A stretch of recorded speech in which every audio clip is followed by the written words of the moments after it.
ಬೀದರ್ ಜಿಲ್ಲೆಯ ಹುಮನಾಬಾದ ತಾಲೂಕಿನ ಮನ್ನಯಖಿಳಿ ಗ್ರಾಮದಲ್ಲಿ ಸುಮಾರು ವರ್ಷಗಳಿಂದ ಅನಧಿಕೃತವಾಗಿ ಸರ್ಕಾರದ ಅನುಮತಿ ಪಡೆಯಲಾರದೇ ಇಲಾಖೆಯ ಅನುಮತಿ ಪಡೆಯಲಾರದೇ ಗುರುನಾನಕ್ ಪಬ್ಲಿಕ್ ಸ್ಕೂಲು ಮನ್ನಯಖಿಳಿ ಗ್ರಾಮದಲ್ಲಿ ಏನಪ್ಪ ಅಂದ್ರೆ ಸುಮಾರು ವರ್ಷಗಳಿಂದ ನಡೀತಾ ಇದೆ. ಅದರವನ್ನು ಕುರಿತು ನಾನು ಸಾಕಷ್ಟು ಮಾಹಿತಿ ಹಕ್ಕಿನಲ್ಲಿ ಅರ್ಜಿ ಹಾಕಿದೆ. ಅದ್ರ ಕೂಡ ಯಾವುದೂ ರಿಪ್ಲೈ ಬರಲಿಲ್ಲ. ದೂರು ಕೂಡ ಕೊಟ್ಟೆ, ಅದಕ್ಕೂ ಕೂಡ ರಿಪ್ಲೈ ಬರಲಿಲ್ಲ. ಆದರೆ ನಾನೇನು DDP ಅವರಿಗೇನು ಪತ್ರಗಳು ವ್ಯವಹಾರ ಮಾಡಿದ, ಆ ಪತ್ರದ ವ್ಯವಹಾರ ಮುಖಾಂತರ ಅವ್ರೇನಪ್ಪ ಅಂತಂದ್ರೆ ಅದೇ BO ಏನಪ್ಪ ಅಂದ್ರೆ ಲೆಟರ್ಗಳು ಫಾರ್ವರ್ಡ್ ಮಾಡಿದ್ದಾರೆ. ಆ ಫಾರ್ವರ್ಡ್ ಮಾಡಿದ್ರೂ ಕೂಡ ಅಲ್ಲಿನ ಹುಮನಾಬಾದ ತಾಲೂಕಿನ BO ಅವ್ರೇನಪ್ಪ ಅಂತಂದ್ರೆ ಯಾವುದೇ ಏನಪ್ಪ ಅಂತಂದ್ರೆ ಅದ್ರ ಬಗ್ಗೆದಾಗ ಕರ್ಮ ಕೈಗೊಂಡಿಲ್ಲ.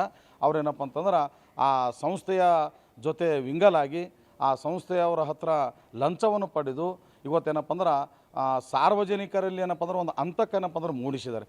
ಯಾವ ಥರ ಅಂತಂದರೆ ಇವತ್ತು ಭಾಳಷ್ಟು ಪಾಲಕರು ಏನಪ್ಪ ಅಂತಂದ್ರೆ ಭಾಳಷ್ಟು ಒಂದು ಗೊಂದಲದಲ್ಲಿದ್ದಾರೆ. ಅಲ್ಲಿ ಎಷ್ಟು ಮಕ್ಕಳಿಗೆ ಏನಪ್ಪ ಅಂದ್ರೆ ವಿದ್ಯೆ ಕಲಿಸ್ಲಿಕ್ಕೆ ಅಲ್ಲಿ ಏನಪ್ಪ ಅಂದ್ರೆ ವಿದ್ಯಾಭ್ಯಾಸ ಕಲಿಸ್ಲಿಕ್ಕೆ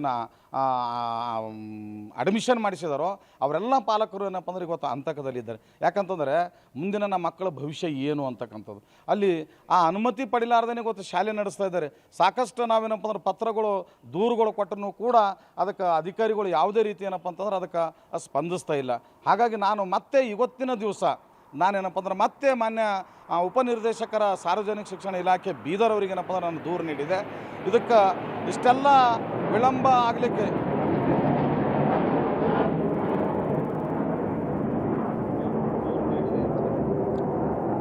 ಒಂದೂವರೆ ವರ್ಷದಿಂದ ನಾನು ಸತತವಾಗಿ ಮಾಹಿತಿಯಕ್ಕಾಗಲಿ ದೂರಾಗಲಿ ಕೊಡ್ತಾ ಇದ್ದೇನೆ.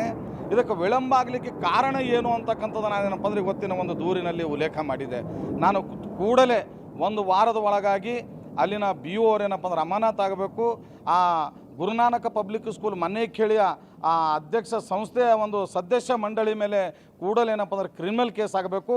ಮತ್ತು ಸಾರ್ವಜನಿಕರು ಏನೋ ವಿದ್ಯಾ ಕಲಿಸ್ಲಿಕ್ಕೇನೋ ತನ್ನ ಮಕ್ಕಳಿಗೆ ಪೋಷಕರು ಏನೋ ಅಲ್ಲಿ ದಾಖಲು ಮಾಡಿದಾರೋ ಆ ಮಕ್ಕಳಿಗೆ ಸರಿಯಾಗಿ ಏನಪ್ಪ ಅಂದರೆ ನ್ಯಾಯ ಸಿಗಬೇಕು ಅಂತಕ್ಕಂಥದ್ದು ಏನಪ್ಪ ಅಂದ್ರೆ ನನ್ನದೊಂದು ಹೋರಾಟ ಆಗಿದೆ.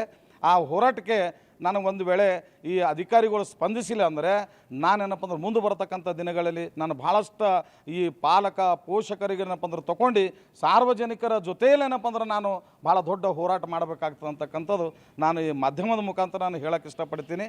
ಈಗ ಸತತವಾಗಿ ಒಂದು ವಾರ ಗಂಟಲೆ ಇವತ್ತು ಉತ್ತರ ಕರ್ನಾಟಕ ಒಂದು ಮಾಧ್ಯಮ ಮುಖಾಂತರ ಭಾಳಷ್ಟು ಏನಪ್ಪ ಅಂತಂದ್ರೆ ನ್ಯೂಸ್ ಆಗಿದೆ. ಆದ್ರೂ ಕೂಡ ಅಧಿಕಾರಿಗಳು ಏನಪ್ಪ ಅಂತಂದ್ರೆ ಅವರು ಯಾವ ಥರ ಸುಮ್ಮ ಕುಂತಾರೆ ಅಂದರೆ ಈ ಹಂದಿದ ಚರ್ಮ ಯಾವ ಥರ ದಪ್ಪಿರುತ್ತಲ್ಲ ಆ ಥರ ಏನಪ್ಪ ಅಂದ್ರೆ ಈ ಅಧಿಕಾರಿಗಳದ ಚರ್ಮ ಕೂಡ ಅದೇ ಥರ ದಪ್ಪಾಗಿದೆ ಅಂತಕ್ಕಂಥದ್ದು ಏನಪ್ಪ ಅಂದ್ರೆ ಇವತ್ತು ನನಗೆ ಕಂಡು ಬರ್ತಾ ಇದೆ. ಸತತವಾಗಿ ಉತ್ತರ ಕರ್ನಾಟಕ ಒಂದು ನ್ಯೂಸ್ದಲ್ಲಿ ಒಂದು ವಾರದಿಂದ ಏನಪ್ಪ ಅಂತಂದ್ರೆ ಏನು ಆ ನ್ಯೂಸ್ ಬಿತ್ತರಿಸ್ತಾ ಇದೆ. ಆದ್ರೂ ಕೂಡ ಇಷ್ಟೊಂದು ಅಧಿಕಾರಿಗಳು ಇದಕ್ಕೆ ಈ ಕಡೆ ಯಾವುದು ಥರದ ಕಿವಿ ಕೊಡ್ತಾ ಇಲ್ಲ ಅಂತಂದರೆ ನನಗೇನು ಇವತ್ತೊಂದು ಹಂತಕ್ಕೆ ಕಾಡ್ತಾ ಇದೆ ಅಂದರೆ ಇವತ್ತು ಆ ಒಂದು ಸಂಸ್ಥೆಯ ಜೊತೆಯಲ್ಲಿ ಅಲ್ಲಿನ BO ಅಲ್ಲಿ ಏನಪ್ಪ ಅಂತಂದ್ರೆ ಇರ್ತಕ್ಕಂಥ BO ಆಗಲಿ ಅಲ್ಲಿಂದ ಸಿಬ್ಬಂದಿಗಳಾಗಲಿ ಅವ್ರ ಜೊತೆಲಿ ಏನಪ್ಪ ಅಂದ್ರೆ ವಿಂಗಲಾಗಿ ಅವ್ರ ಹತ್ರ ಲಂಚ ಪಡೆದು ಏನಪ್ಪ ಅಂತಂದ್ರೆ ಅನಧಿಕೃತವಾಗಿ ಏನಪ್ಪ ಅಂದ್ರೆ ಶಾಲೆ ನಡೆಸಲಿಕ್ಕೆ ಅವ್ರು ಏನಪ್ಪ ಅಂದ್ರೆ ಅನುವು ಮಾಡಿಕೊಟ್ಟಿದ್ದಾರೆ ಅಂತಕ್ಕಂಥದ್ದು ನನಗೇನಪ್ಪ ಅಂದ್ರೆ ಕಂಡು ಬರ್ತಾ ಇದೆ.